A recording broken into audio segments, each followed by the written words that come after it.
परिचय। बच्चों, आज हम समावयवों और कार्बनिक अभिक्रियाओं की क्रियाविधि में उपयोग की जाने वाली मूलभूत संकल्पनाओं के बारे में पढ़ेंगे। कोई बता सकता है कि समावयव क्या हैं? क्या किसी को नहीं पता कि समावयव क्या हैं? कोई बात नहीं, मैं बताता हूं। वे कार्बनिक यौगिक जिनके अणु सूत्र समान होते हैं पर विन्यास भिन्न होते हैं, समावयव कहलाते हैं। समावयवों के उदाहरण हैं डाई मेथिल ईथर और इथेनॉल। इनके अणु सूत्र समान होते हैं पर विन्यास भिन्न होते हैं। सर, ये अभिक्रियाओं की क्रियाविधि क्या होती है? अभिक्रिया की क्रियाविधि विभिन्न चरणों का एक अनुक्रम है जिसके दौरान कार्बनिक अभिक्रिया होती है। इस अध्याय में हम समावयव और कार्बनिक अभिक्रियाओं की क्रियाविधि में उपयोग की जाने वाली मूलभूत संकल्पनाओं के बारे में पढ़ेंगे। उद्देश्य। इस पाठ के अंत में आप निम्न करने में सक्षम हो जाएंगे: समावयवता और उसके प्रकारों को समझना, कार्बनिक अभिक्रियाओं की क्रियाविधि में मूलभूत संकल्पनाओं को समझना।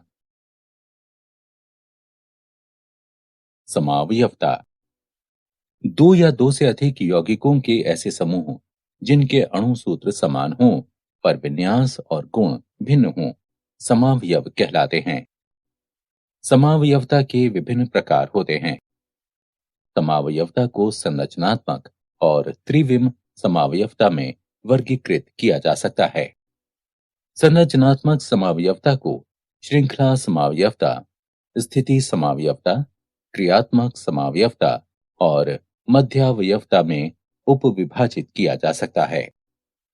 त्रिविम समावयवता को भी पुनः ज्यामितीय और प्रकाशीय समावयवता में वर्गीकृत किया जा सकता है। संरचनात्मक समावयवता वे यौगिक जिनके अणु सूत्र समान होते हैं परंतु अणुओं की संरचना, अणु के अंदर परमाणुओं का परस्पर आबंधित होने का क्रम भिन्न होती है, संरचनात्मक समावयव कहलाते हैं। श्रृंखला समावयवता श्रृंखला समावयव यौगिकों के अणु सूत्र समान होते हैं पर कार्बन के अणुओं का एक दूसरे से जुड़ने का क्रम भिन्न भिन्न होता है। स्थिति समावयवता वह समावयवता जो समान श्रृंखला में प्रतिस्थापी समूह की स्थिति में भिन्नता के कारण होती है, स्थिति समावयवता कहलाती है। क्रियात्मक समूह समावयवता इनके अणु सूत्र समान होते हैं परंतु क्रियात्मक समूह भिन्न भिन्न होते हैं। मध्यावयवता ये समावयवता क्रियात्मक समूह के दोनों तरफ कार्बन अणुओं के असमान वितरण के कारण उत्पन्न होती है। उदाहरण मेथॉक्सी प्रोपिल ईथर और डाई एथिल ईथर। त्रिविम समावयवता त्रिविम समावयव वे यौगिक होते हैं जिनमें संरचना एवं परमाणुओं के आबंधन का क्रम तो समान होता है परंतु उनके परमाणुओं या समूहों की त्रिविम स्थितियां भिन्न होती हैं। त्रिविम समावयवता को ज्यामितीय एवं प्रकाशीय समावयवता में वर्गीकृत किया जा सकता है। कार्बनिक यौगिकों की क्रियाविधि में मूलभूत संकल्पनाएं। कार्बनिक अभिक्रियाएं रासायनिक क्रियाएं हैं जिनमें कार्बनिक यौगिक भाग लेते हैं। कार्बनिक अणुओं को क्रियाधारक भी कहते हैं जो किसी उचित अभिकर्मक से क्रिया करके मध्यवर्ती और उसके बाद अंतिम उत्पाद बनाते हैं। कार्बनिक अभिक्रियाओं की क्रियाविधि प्राथमिक अभिक्रियाओं का उत्तरोत्तर क्रम है जिसके फलस्वरूप संपूर्ण रासायनिक परिवर्तन प्राप्त होता है। सहसंयोजक आबंध का विदलन एक सहसंयोजी आबंध को दो तरीकों से विदलित किया जा सकता है। पहला विषम अपघटनी विदलन और दूसरा समापघटनी वितलन। विषम अपघटनी वितलन में वितलित होने वाले आबंध के दोनों इलेक्ट्रॉन उनमें से किसी एक परमाणु पर चले जाते हैं जिनके बीच आबंध का वितलन हुआ है। उदाहरण, सभी कार्बन्धनायनों के कार्बन परमाणु पर धनावेश होता है। कार्बन्धनायनों का वर्गीकरण। प्राथमिक कार्बन्धनायन। इसमें कार्बन परमाणु जिस पर धनावेश होता है केवल एक एल्किल समूह से आबंधित होता है। इन्हें 1 डिग्री कार्बन्धनायन भी कहते हैं। द्वितीयक कार्बन्धनायन। इसमें कार्बन परमाणु जिस पर धनावेश होता है 2 एल्किल समूह से आबंधित होता है। इन्हें 2 डिग्री कार्बन्धनायन भी कहते हैं। तृतीयक कार्बन्धनायन। इसमें कार्बन परमाणु जिस पर धनावेश होता है 3 एल्किल समूह से आबंधित होता है। इन्हें 3 डिग्री कार्बन्धनायन भी कहते हैं। कार्बन्धनायनों के स्थायित्व का क्रम है। एक कार्ब ऋणायन ऋणात्मक आवेश वाला अणु होता है जिसमें ऋणावेश वाला एक कार्बन होता है। सरलतम कार्ब ऋणायन मैथाइट है जिसे मीथेन से एक प्रोटॉन की हानि द्वारा व्युत्पन्न किया जा सकता है। समापघटनी वितलन। जब सहसंयोजी आबंध टूटता है और दोनों परमाणुओं पर आबंध का एक एक इलेक्ट्रॉन बना रहता है, यह प्रक्रिया समापघटनी वितलन या होमोलिसिस कहलाती है। कभी कभी इस क्रिया में मुक्त मूलक भी बनाते हैं। एक इलेक्ट्रॉन के संचलन को फिश हुक तीर के द्वारा प्रदर्शित किया जाता है। नाभिक स्नेही और इलेक्ट्रॉन स्नेही। वे अभिकर्मक जो इलेक्ट्रॉनों के धनी होते हैं जैसे क्लोराइड आयन, इसको नाभिक स्नेही कहते हैं क्योंकि वे धनावेश की खोज करते हैं और धनावेश नाभिक में होता है। नाभिक स्नेही अभिक्रिया को किसी एक परमाणु की दूसरे परमाणु को इलेक्ट्रॉन प्रदान करने की प्रवृत्ति के रूप में भी परिभाषित किया जा सकता है। वैसे अभिकर्मक जो इलेक्ट्रॉन न्यून होते हैं जैसे कार्बन्धनायन, इन्हें इलेक्ट्रॉन स्नेही निर्दिष्ट किया जा सकता है। इलेक्ट्रॉन स्नेही को किसी परमाणु से इलेक्ट्रॉन ग्रहण कर लेने की प्रवृत्ति के रूप में भी परिभाषित किया जा सकता है। कार्बनिक अभिक्रियाओं में इलेक्ट्रॉन संचलन। इलेक्ट्रॉनों के संचलन को मुड़े हुए तीरों के द्वारा दर्शाया जाता है। तीर की पूंछ उस स्थान को दर्शाती है जहां से इलेक्ट्रॉन युग्म स्थानांतरित होता है और तीर का शीर्ष उस स्थान को दर्शाता है जिस पर इलेक्ट्रॉन युग्म को ले जाया जाता है। एक इलेक्ट्रॉन के संचलन को अर्धशीर्ष तीर के द्वारा दर्शाया जाता है। सहसंयोजी आबंधों में इलेक्ट्रॉन विस्थापन के प्रभाव। एक आक्रमणकारी अभिकर्मक धनावेशित या ऋणावेशित हो सकता है।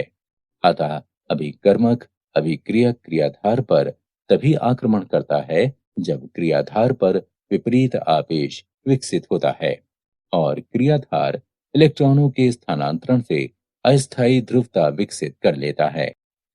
क्रियाधार के अणु में इस तरह से इलेक्ट्रॉनों का स्थानांतरण इलेक्ट्रॉन स्थानांतरण प्रभाव या इलेक्ट्रोमेरी प्रभाव कहलाता है। प्रेरणिक प्रभाव। ये एक स्थायी स्थानांतरण है जो दो परमाणुओं की विद्युत ऋणात्मकता में अंतर के कारण उत्पन्न होता है।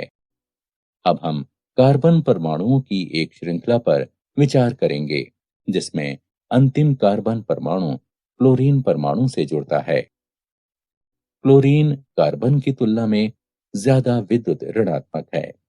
अतः कार्बन एक और क्लोरीन परमाणु के बीच सहसंयोजी आबंध में इलेक्ट्रॉन युग्म क्लोरीन परमाणु की ओर विस्थापित हो जाता है।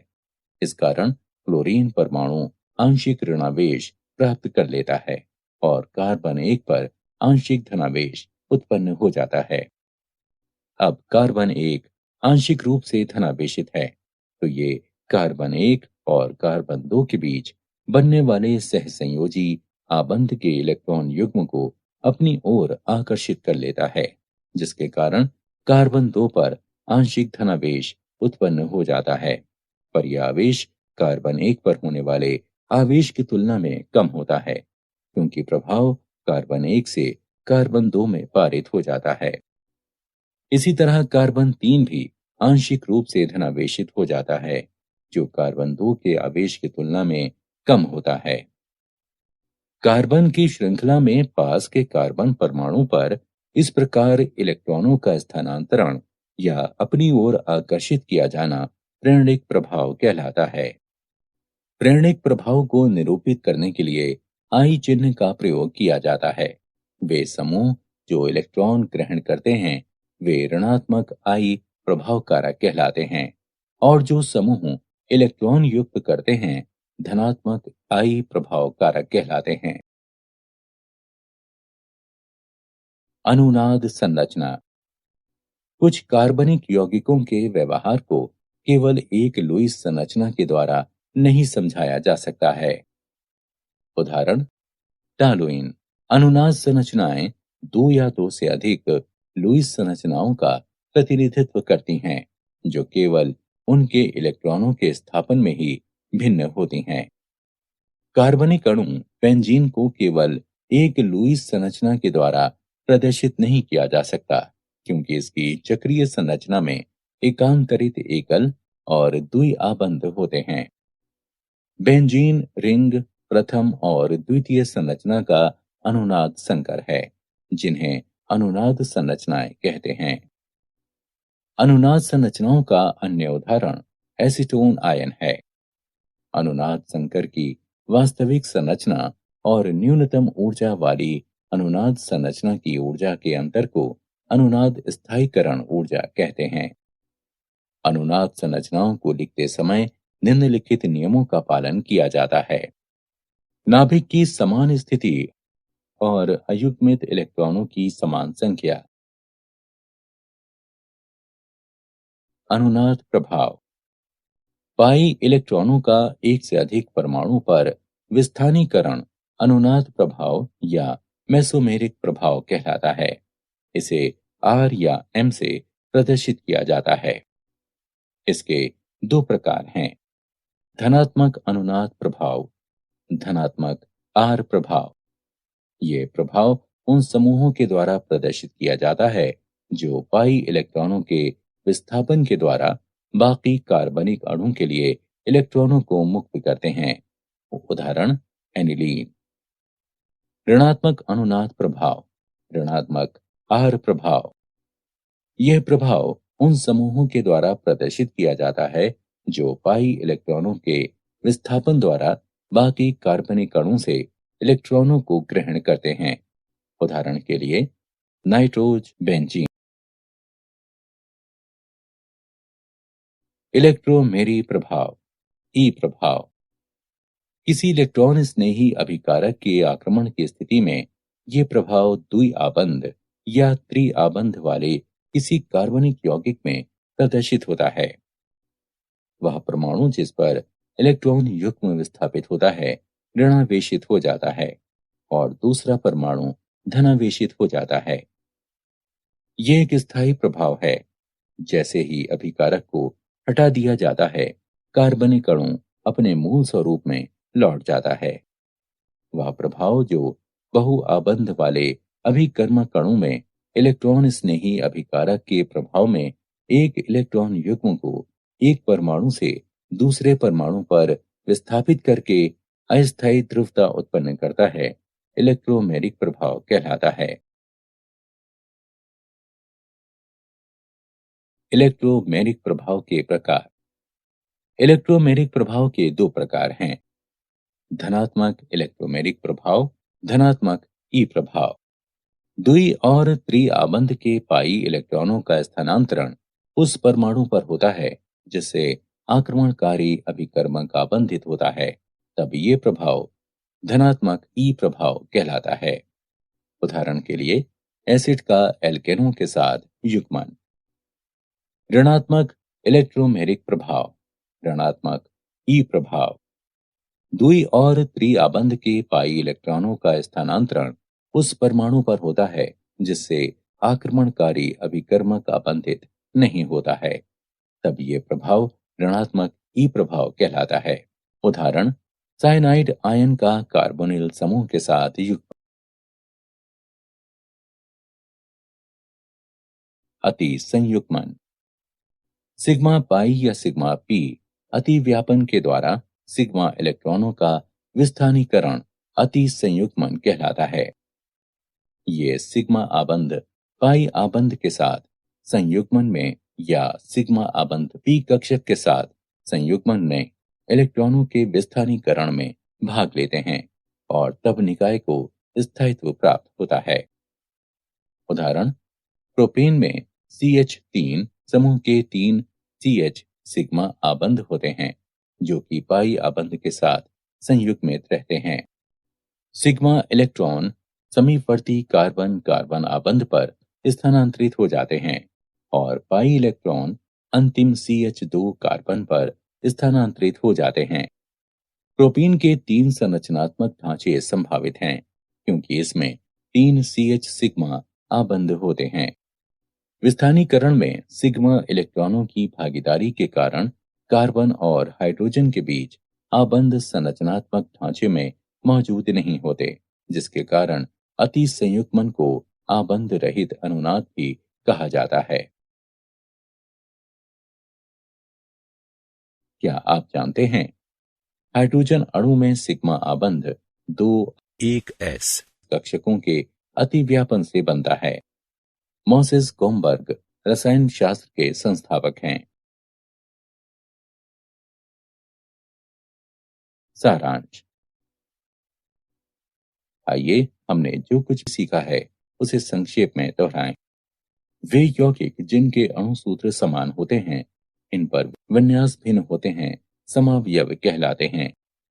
समावयवता के प्रकार हैं संरचनात्मक समावयवता और त्रिविम समावयवता। किसी अभिक्रिया की क्रियाविधि सामान्य अभिक्रियाओं का उत्तरोत्तर क्रम है जिसके परिणाम स्वरूप संपूर्ण रासायनिक परिवर्तन प्राप्त होता है। एक सहसंयोजी आबंध को विषम अपघटनी विदलन और समापघटनी विदलन के द्वारा तोड़ा जा सकता है। विषम अपघटनी विदलन में आबंध के दोनों इलेक्ट्रॉन दो परमाणुओं में से किसी एक पर चले जाते हैं जिनके बीच आबंध का विदलन हुआ है।